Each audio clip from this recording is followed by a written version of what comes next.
ஒரு ஞாபக அலையென வந்து என் நெஞ்சினை நனைத்தவள் நீயே, என் வாலிப திமிரினை உன்னால் மாற்றினேன்.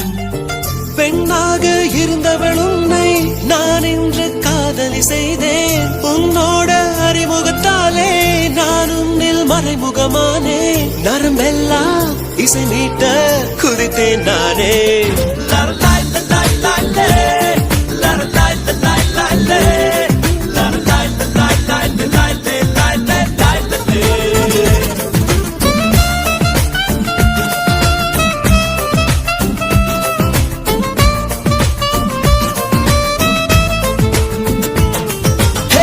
உன் பார்வையில் பைத்தியமானே, உன் வார்த்தையில் வாக்கியமானே, உன் வெட்கத்தை வேடிக்கை பார்த்தேன் மயங்கினே.